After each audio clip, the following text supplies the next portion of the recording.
Welcome back, Otakus. It's your tour guide here, and today we're counting down the top 15 covers, top 15 Batman covers in my collection. So, as you know, Batman is one of my favorite comic book characters. It's really four titles I collect: X-Men, and of course, Wolverine is my favorite character in the X-Men, Superman, Spider-Man, and Batman.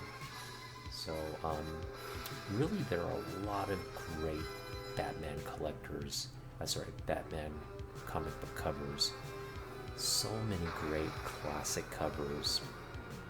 I mean, you could really just, go back all the way to that Detective Comics #1. Just a lot of classic Neil Adams covers that are out there. A lot of great, Frank Miller, Dark Knight Returns, and all the subsequent Frank Miller covers. A lot of variants out there. There's just so much to draw from for Batman, but I really limited this list to what I have in my collection. So you probably have, all of you probably have great Batman covers that I don't have in my collection. And maybe some of these you do have. And hopefully, you'll just find my list to be somewhat engaging and entertaining as I go through the top 15. So, one thing I will say though, Batman covers are very different from your typical comic book character covers. And it really has to do with who the character is. He's a character who fights at night. So oftentimes the covers are very dark in tone, both, literally and figuratively. And they're also, they deal with like Gotham. He's in Gotham City. They deal with the underworld. So you have oftentimes sort of more grim, like sort of character-driven covers. So like you'll see a lot of great villains, like interactions with villains, with the city as the backdrop. So it's a characterization. The covers are all Batman. The brand or the character is almost a motif in and of itself. Meaning you see these like common themes over and over again, only in Batman covers, really. And I think, another character that does that is Spawn. Spawn sort of carries that same dark tone, but more sort of like, to deal with like hell, the afterlife, just sort of motif of unliving things that are sort of unliving, and so that a great, I think what made Todd McFarlane so successful is his early work on Batman and showing how Batman is supposed to be done, and then he kind of carried that into Spawn as well, because if you look at what makes Spawn great, it's a lot of those shadows and a lot of that cape work, that sort of, I guess, the common themes you'd see in Batman and Spawn. So McFarlane was able to really kind of cash in on that. But yeah, so the Batman covers are wonderful, and that's why there's so many, I think, great covers out there, because it has that sort of to draw on, those motifs to draw on, and they're really visually very appealing. So we start here, just and right off the bat you can see the bats in the background, right? It sets the tone. This is a lenticular cover, so when you move it back and forth, you kind of have get a dichotomy of images between Flash and I don't know if you can see it there. Flash is right there, and then Batman there. This is just a cool cover by Jason Fabok. Batman's holding the Watchman button, the famous Watchman button with the blood splatter. And when I saw this cover, I was just like, that is an amazing, awesome cover. And so, I was happy to add this to my collection. It's definitely one of my favorite covers in the collection. And this is Batman Volume 3, number 21, Jason Fabok lenticular cover. All right, moving right along. Number 14, we have Batman and Robin, the Boy Wonder. This is sort of the standard cover. There's another variant with Robin on it, which is also a favorite of mine, but we're sticking to Batman covers where Batman is on the cover. So this is just a great, like I mentioned, you have the backdrop of Gotham. Jim Lee draws an amazing city backdrop there, and Batman just kind of flying through the sky as if he could fly, just swinging through, much like I guess Spider-Man would off batarangs and ropes and whatnot. So great cover. Again, the shadows are there, the city, the backdrop, and just a beautifully, wonderfully drawn Jim Lee cover. And you're going to see a lot of Jim Lee covers, because you know me. Who am I? Yes, I am your number one Jim Lee fan on social media. Don't you forget it. All right. Okay, so that's number 14. We're going right to 13. This is another great cover by Kelly Jones. Of course, we have a flap here that covers it, but anybody who collects Batman knows this image. It's the famous one of Bane breaking Batman's back. This is a key issue. Another just memorable, and it's in the Batcave. You see the dinosaur there. It's in the he's doing it in the Batcave, so yeah, it doesn't bode well for our hero. All right, so yeah, we're kind of moving quickly through these. We're already on number 12, and this is another beautiful cover with the stone architecture. Batman kind of, I think a lot of times you'll see the gargoyle motif, stone architecture and shadows, again, cape work and shadows, and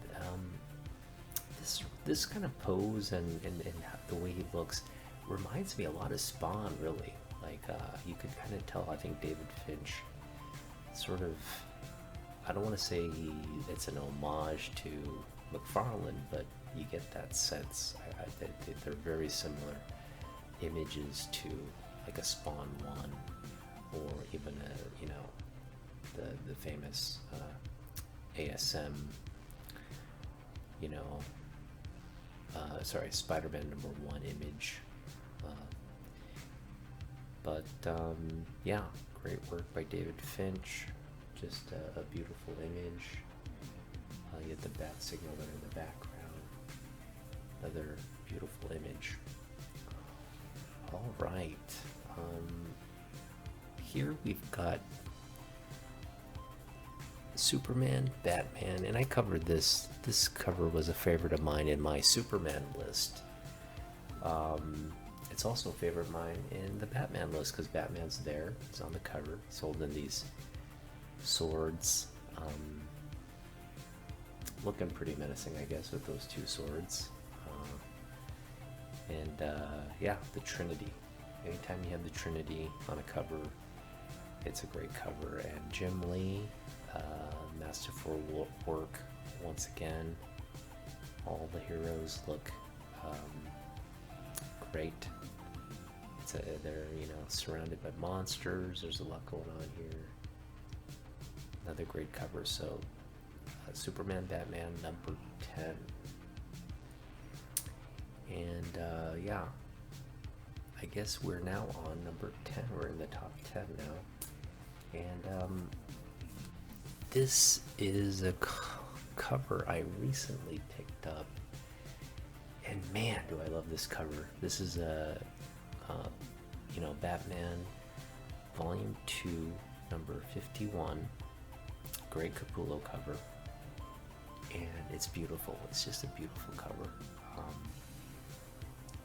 It has all those themes I mentioned starting out. A lot of shadows, a lot of dark tones, and you have the city not as a backdrop, but it's this, so basically it's under his cape, kind of communicating or expressing that it's Batman's under Batman's protection, the city's under his protection, his watch. You have the bat signal there as his chest logo kind of merging there in the image. Just a beautiful, beautiful cover, and Capullo does an amazing job with this. It's really I think one of the better covers in this run, the Capullo Snyder run. Now, I mean, it's not a key or anything, but in terms of cover work, wow, it doesn't get much better than this. I do have a cover in this run that I think is, it's as good. I wouldn't say it's better, but it definitely ranks higher on the list, but we'll get to that in just a few. Alright, so next on the list is a beautiful cover, again by Jim Lee. Girls Night Out, Batman 609. Now, really every cover in this Jim Lee, Jeff Loeb run is amazing. Every cover. And we could have just sat here and gone through each cover in this run. And they would have all been just amazing, because Jim Lee is just like a cover master, right? And we didn't go that route. We just went with the top 15 in my collection. So this 609 is just a beautiful cover. You see Poison Ivy there and Catwoman. You see a little black cat there. Just a lot going on in this cover. Batman is sort of helplessly wrapped up in the ivy, and just a nice cover, and a little different from what we're used to seeing, right? Because of Poison Ivy's presence in this cover, just wonderfully drawn by Jim Lee. And next we have another Jim Lee cover. This is the final cover in the run, and I wish I had the sort of the main. This is the first of all, it's a fold-out cover, and unfortunately I can't fold it out. But when you fold it out, the Joker is here as well, kind of like in the foreground, and then it kind of goes down the list of the villains, rogue gallery, and they're all sort of kind of celebrating what looks to be Batman's death or demise. And it's a great cover. But so this is a variant to, I think, the standard cover, which is also a fold out, but that's of like all the heroes and Catwoman, like Superman, Nightwing, Commissioner Gordon, Batgirl. All these characters are in that one. It's a very stark contrast to this one. This one takes place in a cemetery. That one takes place on the rooftop of the city, so it's very dark. Has all those images, those motifs I talk about: the bat signal, the city, rooftop, all that. And they're both great covers. It's just I don't have that other one. If I did have that, I'd probably show these both off as like a unit. And I am working on getting that other one, but I just don't have it in my collection as of yet. Of the two covers, though, this is my choice. I think this is the Rogue Gallery is the more interesting of the covers, just because of all the great villains. because that other cover, even though it's wonderful, it's sort of, you see that a lot. You know, it's kind of like standard Batman fare, whereas this one's a little different. The colors are not what you're used to seeing in a Batman cover. And yeah, this next one is also a recent pickup. Also from that Snyder Capullo run, and it's just a beautiful cover. So this is a key. It's the first appearance of the Court of Owls, and it's a beautifully drawn Capullo cover of Batman kind of turning into an owl, with the owl claw there, and the bat suit. Yeah, just a awesome picture. And you know, Greg Capullo he's just one of the best at what he does. And yeah, I mean, he's done so much great work. And you know, I mentioned before how there were kind of themes between Spawn and Batman, and you know, Capullo having drawn Spawn for so long and then doing this Batman run, you can just really see like how he's sort of mastered those themes into his work. He does a lot of great other comic book work. You know, if you asked him to do any other character, any other thing, he could do it masterfully as well. But yeah, you know, I think some of his best work is on Spawn and Batman, as in this case, and the previous Batman cover I showed off. So yeah, number kind of lost track on where we are, but you'll see it in the subs. All right, so now we're down to my last 1, 2, 3, 4, 5, 6 covers, it looks like. This was also in my, but this was number 6 in my Superman list. And it makes the list again. Now, this one it's not necessarily Batman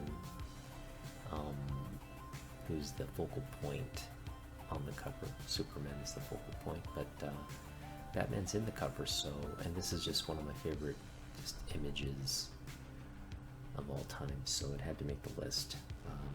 But yeah, Batman's looking helpless, struggling under the might of Superman.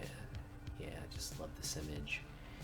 And I've mentioned many times before, you know, like, I think, you know, back in the day, Frank Miller, he kind of switched the narrative on Superman, and it was right around the time Batman so like precursor to Keaton's Batman, the movie, with Jack Nicholson, Michael Keaton, Tim Burton's the director. I should say Burton, the Burton Batman. Prior to that movie release, you know, Batman in the comics was just really like hitting on all cylinders. A lot of great work coming out of DC, especially in the Batman title. So you'll see a lot of the sort of the, I guess, modern Batman classics right around that time. And so yeah, Frank Miller, The Dark Knight Returns, you know, it came out a few years before that movie, but man, was that The Dark Knight Returns was just so epic, and really Frank Miller kind of, you know, flipped the script on Superman, and Batman really emerged as like the top comic book character at that time. Yeah, I would say Batman, X-Men. Those are the two, top titles in comic books. And of course, I was just smack dab in the middle of that, collecting Batman, collecting X-Men, and while in The Dark Knight Returns, they make Superman's made out to be this, sort of pawn of the government, the U.S. government. He essentially stops being a superhero and just fights wars for America. He's like a one-man army. And a lot of political sort of commentary in that, because Superman represents truth, justice, and the American way, and the fact that he was being used as a vehicle, like a vehicle for war, I guess spoke a lot to what Frank Miller was trying to convey about the Reagan era Cold War approach. And anyway, they made him out to be a noob, and Batman ends up just, geriatric Batman ends up basically beating the snot out of Superman. And Frank Miller ends it with Batman faking his own death and Superman thinking Bruce died of a heart attack and all this, and it was just a great ending, really sort of a great climax to a masterfully done 4-issue run. And but yeah, as great as that story was, it was hard to get Superman out of that narrative of kind of being this like goody two shoes,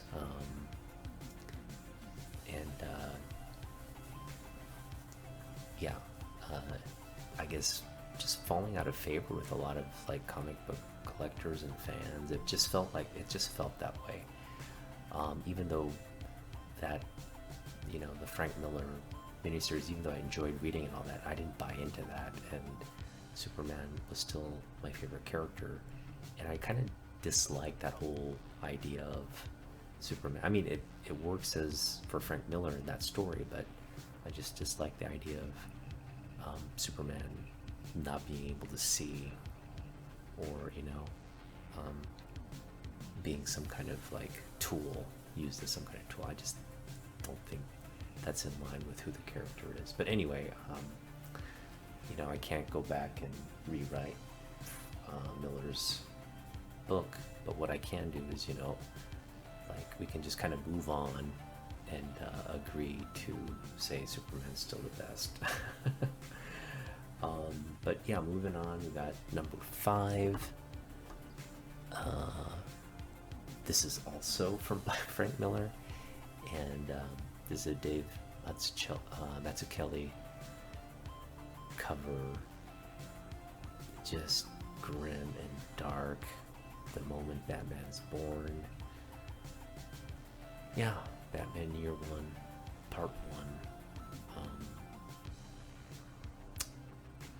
I can't say I love this cover, but it's definitely like a memorable cover. It's hard to love an image where such tragedy is on display, but this is what, this is the origin history of the character. So just beautifully portrayed with all the dark shadows and sort of the parents there lying dead, gruesome image. Yeah, amazing work. And Mazzucchelli follows it up with the second Part 2 in this series, Batman 405. And there Batman dons a suit dons the persona of Batman. And what's wonderful about Frank Miller, he, Dark Knight Returns and then Batman Year One, these kind of came out right around the same time and just shot, Miller's reputation and status. All that great work he did on the Daredevil kind of seemed to be like, and it's great too, but it's kind of like was sort of his training ground. Daredevil was sort of his training ground to release these masterful works on Batman, because he borrowed a lot of themes, I think, from that Daredevil character into the Batman story as well. They're very similar in tone, and he used a lot of first person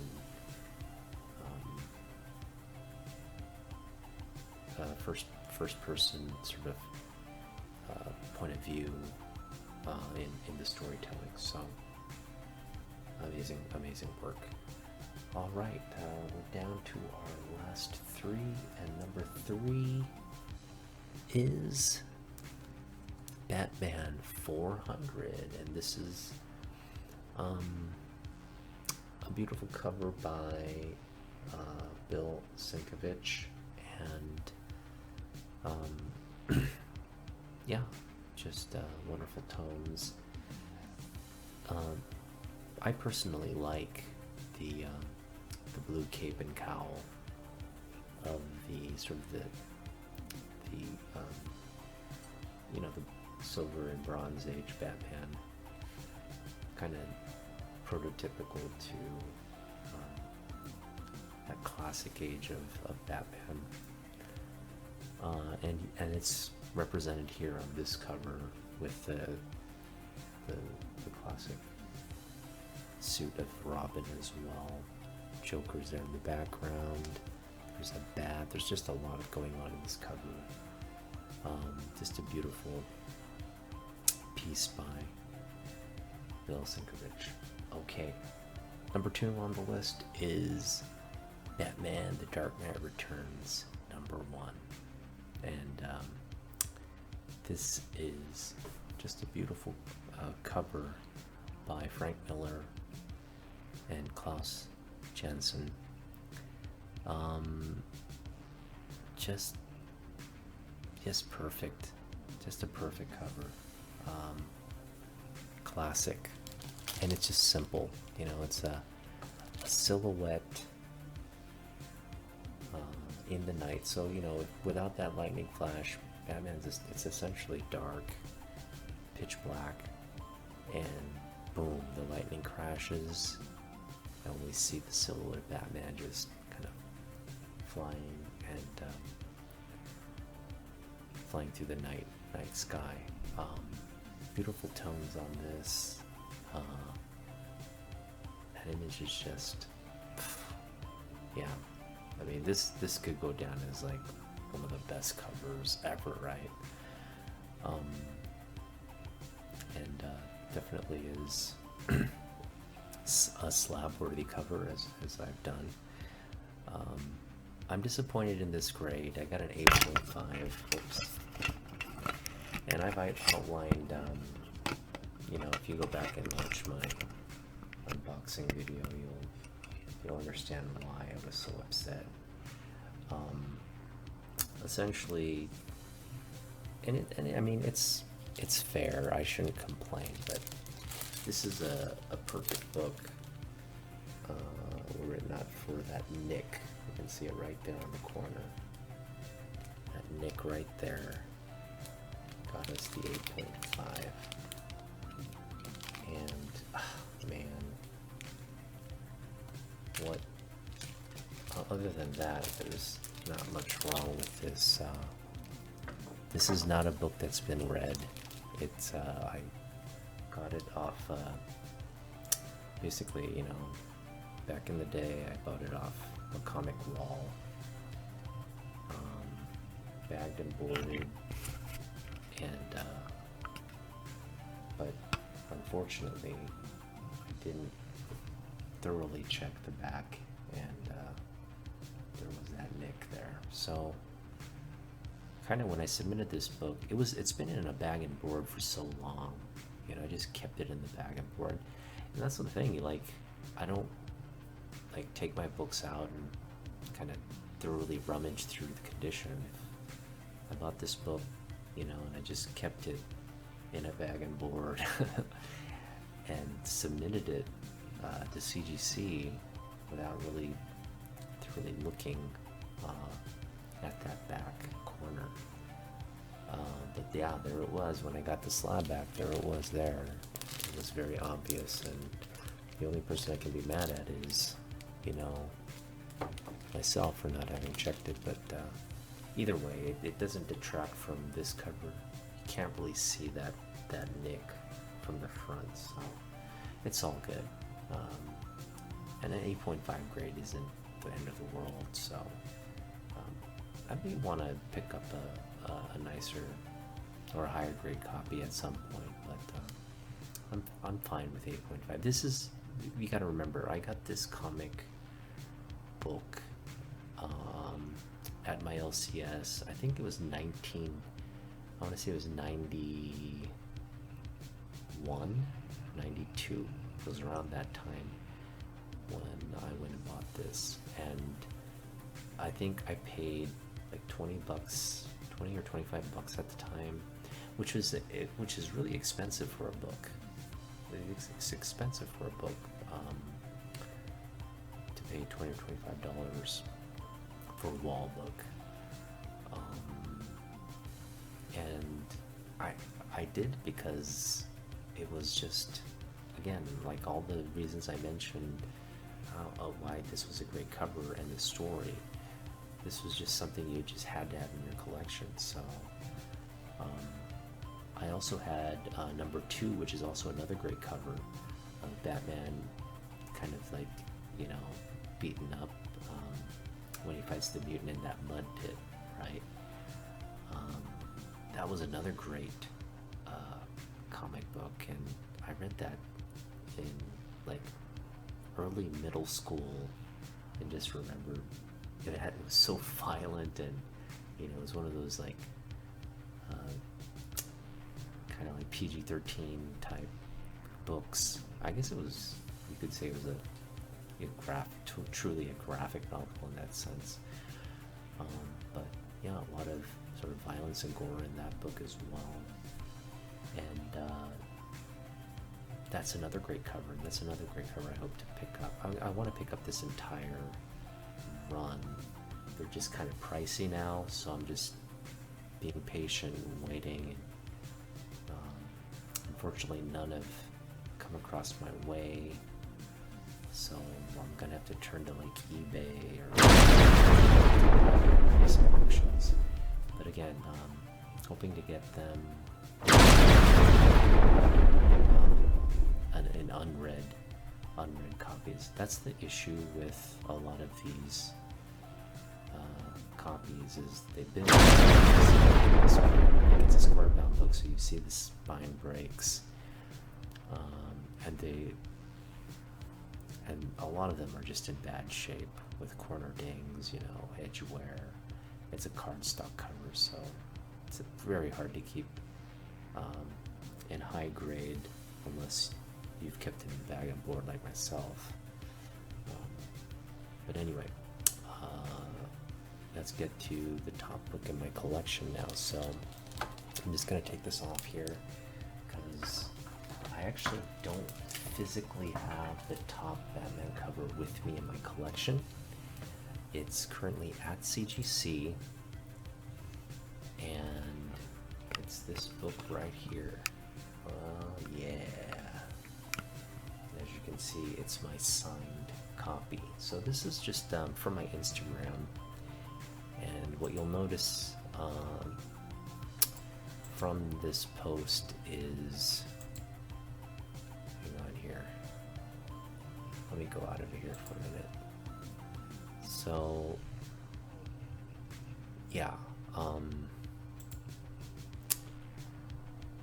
this is my Superman cover, and this is my Batman cover. That they're both at CGC. These are 2 of the 3 books I got signed back at the Emerald City Comic Con here in Seattle last November. Jim Lee was there. I hadn't planned on going to ECCC, but when they made the announcement that Jim Lee was going to be there, I just basically begged my wife to let me go and get the signed package. So I got to attend the panel by Jim Lee. I get to I got 3 of my books signed, and of course when I met Jim Lee, you know, aside from just fawning over him and letting him know that, you know, he's a big reason why I you know, became a comic book collector and why I collect him, because of the shared heritage we have as Korean Americans, and just because he's just such an amazing artist. I mean, come on, he's hands down, he's the best comic book artist in my opinion. I mean, look at his body of work. Yeah, I mean, that if you're gonna measure someone, I mean, there's a lot of greats out there, and of course, you know, I wasn't collecting, you know, in the golden age. I wasn't collecting in the silver age or the bronze age. Well, I guess sort of the back end of the bronze age, but my point is, everybody has their favorite artist for whatever their reasons are, but you know, and it's just a very subjective thing to say, to kind of grade and measure art. But for me, you know, having collected Jim Lee and just growing up reading these books, and having collected them, you know, Jim Lee for so long, for me, yeah, it's really, he's sort of the artist I gravitate towards and have a preference for, and but you know, I think a lot of people also agree with me that he's definitely one of the top comic book artists of all time, in terms of just what he's done and where he's gotten, and just the body of work and the quality of work. So this was my favorite. This is the top Superman cover in my collection, if you watched my last video, and this is the top Batman cover in my collection. And what you'll notice is first of all, there are mirror images, day, night, Superman, Batman, Metropolis, Gotham, Steel versus Stone. In my conversation with Jim Lee, I did ask him I had it sort of mapped out. I created a printout of what I wanted signed. So I basically, in my own handwriting, I wrote where I wanted the signature and what I wanted here for him to kind of add on as sort of like a message. And I asked him to write Man of Steel here at the bottom here with the Superman S. I don't know if you can see it. There we go. Actually, that's not helping. I'll get this camera up a little closer so you can see. So there's the S right there. Superman. So Man of Steel. And oh man, that's just awesome. So you got the little Superman S there for Man of Steel. So I requested that. And then I also, of course, on the Batman cover, asked him to write Dark Knight with a Batman logo. And what's great is, like, if you see the outline of the bat there, Jim Lee took a silver pen and he actually traced sort of a outline, because the bat was kind of getting lost in the shadows. So what he did was he traced it so that you could see the bat outline. And he wrote Dark Knight as well with the exclamation mark. So yeah, I was really happy that he accommodated that request. And we spent some time, not a lot, because he's a busy guy, but I on purpose went to the very back of the line during the signing, because this request, I just wanted because there's a line, and you don't want to like take up other people's time and whatnot. So I just wanted to be very last so I could kind of have some time to converse with him and engage with him. And I just let him know, hey, look, as a fellow Korean American, your work means so much to our community. And I just kind of thanked him for being such a role model in the industry and just in the Korean American community. So, and then of course I said, would you mind? And I showed him the images of what I wanted. Would you mind, signing and also writing sort of this message on the bottom? And he said, yeah, sure. And he did it. So I took pictures of the comics before they were shipped off through the third party company that was witnessing for CGC, and the books are there at CGC now. So these will come back graded and slabbed. Now I'm hoping for 9.8s. And as you can see, they're really clean copies here from the photo. They should come back fairly high grade, maybe 9s, 9.6s. I'm hoping at least 9.6s at the least. That's what these are, both 9.8 candidates, but you just never know what you're going to get with CGC these days. They are, I hear, kind of grading a little bit more harshly, even on the modern books. And that just makes sense. They kind of want to create that a premium for the 9.8s, and so I understand why they are being more critical. But we'll just have to see what these come back as. If they come back 9.8s, I'll be ecstatic. If they come back 9.6s, it's not that big of a loss. If they come back 9.4s, again, not big of a loss.